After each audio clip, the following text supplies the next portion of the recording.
quel stade considère-t-on qu'on fait du vaginisme? Par exemple, si la pénétration est possible, mais seulement avec un petit diamètre, est-ce qu'on peut parler de vaginisme? Donc, on y a répondu un petit peu en début de webinaire, mais Camille, je te laisse répondre à la Ouais. question en direct. Ouais, c'est une super question. Franchement, c'est une super question. Je pense que aussi ça dépend des professionnels. Il y a des professionnels qui vont dire, bah oui, c'est du vaginisme parce que par exemple avec un pénis, c'est pas possible et donc c'est du vaginisme. D'autres vont dire, bah c'est du vaginisme partiel parce que du coup, comme on disait au début, où justement la pénétration, elle est pas possible sauf avec des petits diamètres comme tampons, comme vous disiez, bah, la petit diamètre. Donc on va plutôt dire que c'est du vaginisme partiel. Pas total, c'est-à-dire qu'il y a une pénétration qui est quand même possible petit diamètre, mais on va quand même dire que c'est du vaginisme puisque ça peut vous empêcher effectivement d'avoir des rapports avec pénétration, avec un pénis ou un sextoy.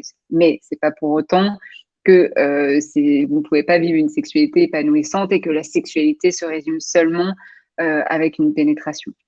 Et je dis souvent aussi, si on enlevait la pénétration, on enlèverait beaucoup de dysfonctions. Donc, s'il n'y avait pas de pénétration, vaginisme, ça n'existerait même pas. Sauf le vaginisme total, par contre, pour cup, etc. Mais si, par exemple, on vivait dans un monde où on n'utilise que des culottes menstruelles, que la pénétration n'existe pas, on se rendrait peut-être même pas compte s'il y a du vaginisme, mais on n'en aurait peut-être pas. C'est vrai. Après, c'est vrai que chacun a toutes ses manières de vivre sa sexualité. Et puis, il y a aussi la partie, c'est peut-être bête, hein, mais d'exploration, quoi.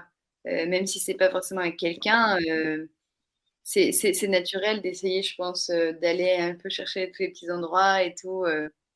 Donc, c'est cool d'être aussi en pleine, de pas, voilà, d'avoir le choix, en fait. Mmh.